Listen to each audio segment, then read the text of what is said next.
మీకు 5 ఏళ్లలో ప్రతిపక్ష హోదా రాదు రాష్ట్రంలో నిన్న వచ్చి మాట్లాడుతూ చెప్పారు. ఇక్కడ పాపం ఆయనకి రాజకీయ అవగాహన ఉండి మాట్లాడారు, లేదు ఆవేశంతో మాట్లాడారు, ఏదో చెప్పాలని చెప్పారు. అయితే నేను దాంట్లో ఏంది కామెంట్ చేయను, కానీ ఆ 3 అంశాలు ఏదో ఒక అంశమై ఉంటుంది. ఎందుకంటే ఏదైతే రాజకీయ శాసనసభలో ఉన్న పక్షం మేము అడిగిన డిమాండ్ ఏంటి, శాసనసభలో ఉన్న రాజకీయ పార్టీల్లో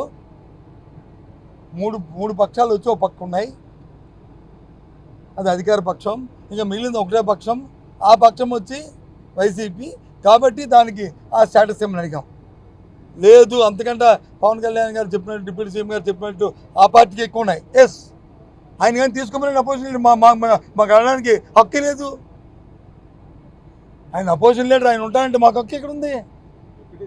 మేము అడిగితే ఆ అమ్మాయికి అనుకోరండి. నేను అన్నానా ఆయన అన్నారు, నేను అన్నాను చెప్పండి. నేను అనట్లేదు, తప్పు. ఆయన అపోజిషన్ లీడర్గా ఉంటాం అనుకుంటే అప్పుడు మా పార్టీకి రాదు. ఎందుకంటే మా పార్టీ కంటే వైసీపీ కంటే ఆయనకి ఎక్కువ ఉన్నాయి, 21. సరే, జనవరిలో ఓట్ల ప్రకారం ఉంటుంది, ఇక్కడ వచ్చి సీట్ల ప్రకారం ఉంటుంది. మన డెమోక్రసీలో, మన రాజ్యాంగంలో ఉంటుంది. ఇది అందరికీ తెలిసిందే. మాకు 40% ఓటు వచ్చినాయి, ఆయనకు వచ్చి 6%, 7% ఓటు వచ్చినాయి.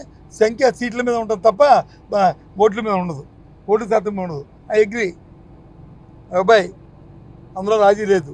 కానీ రెండో పక్షం ఏదైతే ఉంది, రెండో మాట అది మేము మాకు ఎక్కువ ఉన్నాయి ఎవరి వస్తే మాకు వస్తుంది అనే మాట అర్థం వచ్చేటట్టు మాట్లాడుతూ ఎస్ వాళ్ళకే వస్తుంది తీసుకోమని అడుగుతున్నాడు.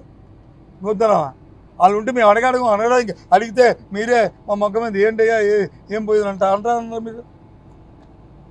చెప్పండి, నువ్వు అడిగారు కాబట్టి చెప్తున్నాడు, నేను నా అంతా నేను చెప్పలే.